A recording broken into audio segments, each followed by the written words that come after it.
These are the Hira Zukuri knives. This is the 9-inch and this is the 6-inch. And I apologize for the overdone pronunciation. These are designed by the great and powerful and deadly and cool James Williams, and they're made by Winkler Knife Company. I'm showing you in the sheath because the sheaths, Winkler Knives sheaths, are something to behold. They are beautiful. Wrapped in leather, they are Kydex sheaths, wrapped in leather and lined with felt. So that as you sneak up on your operation, you know, you're not making sound as you extract the blade of your knife. As you extract your blade from your sheath, it's not making any sound. So these are really beautiful sheaths. I've experienced a couple of other Winkler knives.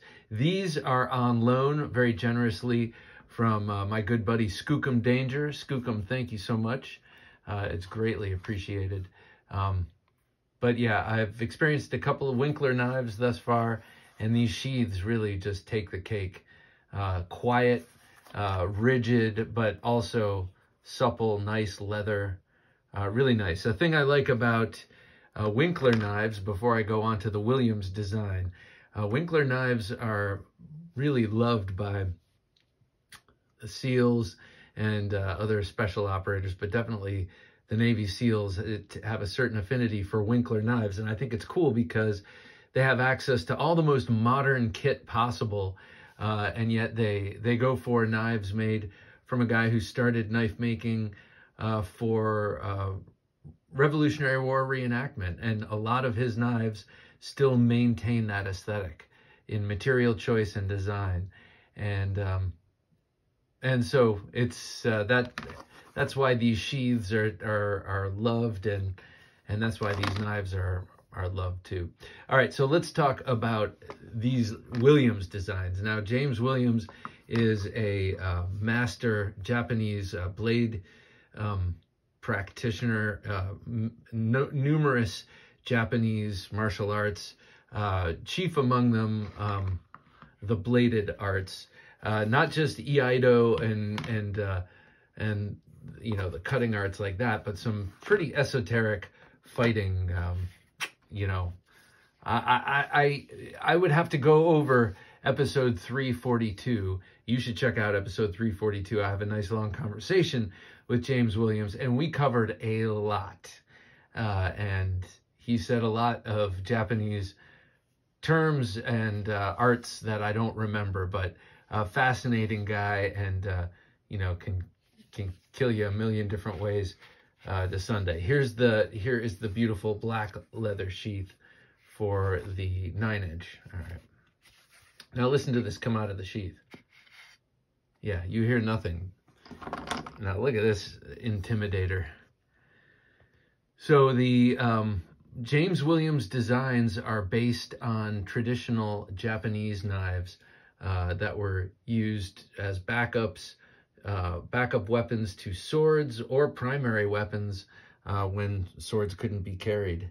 And that's what these Hira Zukuris are. I don't know why I feel compelled to try and pronounce it like I'm Japanese. Sorry about that.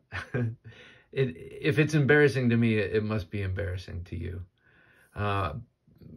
You know, I'm not sure how much Skookum Danger has used these blades, but you can see how I think it appears as if he's carried this one because the micarta is darker north of the sheath, which means it was probably rubbing against skin or, you know, something. So really nice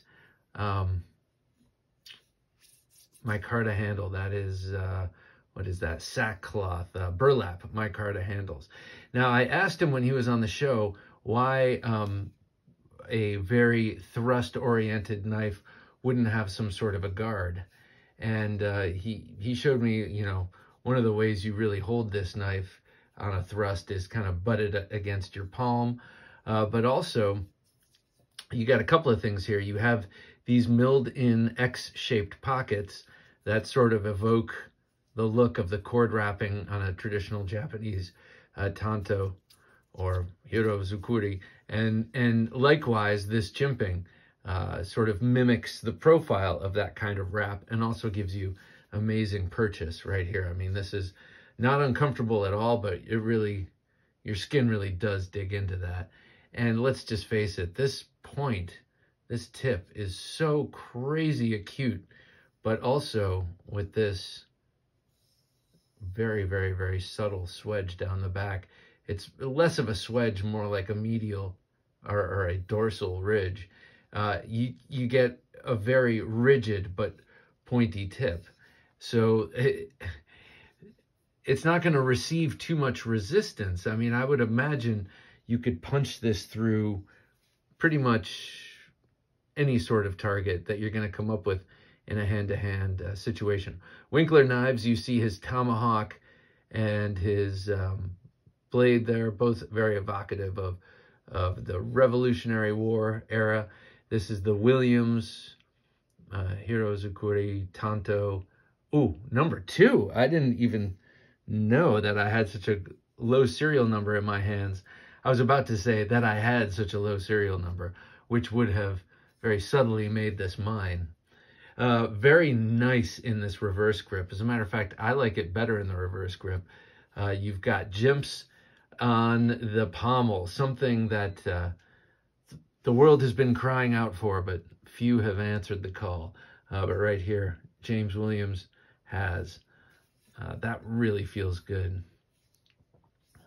Let's take a look at this Big Daddy. This is the 9-inch.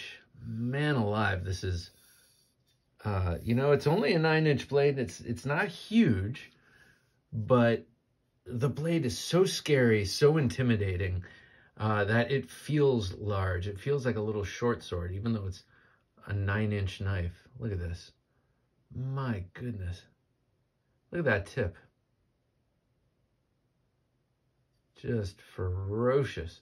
And then this one also has that medial ridge, a little bit more pronounced here just because it's larger. It's easier to see. Man. And, you know, crazy sharp. Now, it's got a pretty tall cutting edge grind on both of them because they have to slice very well, but also being thin and pointy, they have to be rigid. That is a big part about actually breaching and making a thrust count. Breaching the material you're striking into and making it go in is, you got to have a rigid blade. You know, something longer like a sword, you want it rigid, but also you want it to flex a little bit. Something like this, you don't want it to flex. That makes it a fillet knife, which is a nasty slasher, but not much of a thruster. Oh, I was looking at this one. Now this one, he's got, how can that be the serial number? 001. That is amazing. Skookum, this is awesome. Looks like you've used this one quite a bit too. Now this one is a canvas micarta as opposed to the brown burlap micarta. Got to be very careful moving these things around. Also has that, I'm going to call that crown jimping because that looks like a crown. Yeah. TM. Now, anyone who says crown jimping owes me. Just like, just like anyone who says you're fired owed Donald Trump money at one time, or at least so he claimed. I thought that was pretty interesting.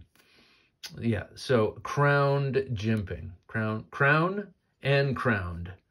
Both of those. Because I don't know which one I like better yet. Look at the jimps. I love the way this canvas micarta has begun to really take on its dark form. But in there, where the oil from his hands have not reached, and also in the X's, it remains pristine in color. Man, look at that thing. Yowza. This, I recently did a knife, a podcast called So You've Been Called to a Duel, and I called it Dedicated Fighters. And I omitted these from that list, and I think I was just not listing them because they weren't mine, but I had them in hand. I had them in my possession. I should have used them because that's what these are. Whoa. These are, you know, fighting and killing weapons. primarily. You're not going to be using this at the campsite. I don't think you're going to be, using this in the kitchen or for pretty much anything other than, some sort of a combat use. Not some sort of a combat use, the kind of combat use where you're fighting with it, as opposed to opening crates with it. Because apparently that's what combat knives get used for the most. I did not serve. Thank you to all of you who did and who have and who are currently, but I have not. And so I have asked people who have served what they use their knives for, and generally it's not for this purpose. But if you're in one of those roles where this does come up a little bit more frequently, these would be amazing options. I mean, especially this little one. To me, this is the 6-incher is a perfect blade length for close. This is a perfect long blade for a close-up encounter, and that's probably the only time you're going to be drawing your knife in a combat situation, is when you're in a tight, enclosed space and you're forced to. Anyway, that's all speculation and from what I've heard from other folks, but thank you again, Skookum, for loaning me these spectacular knives. They've been really awesome to have around the man cave. They've been soaking up some of the energy here and leaving some, so greatly appreciated. All right. I will clean these up and get them back to you. Thanks for watching.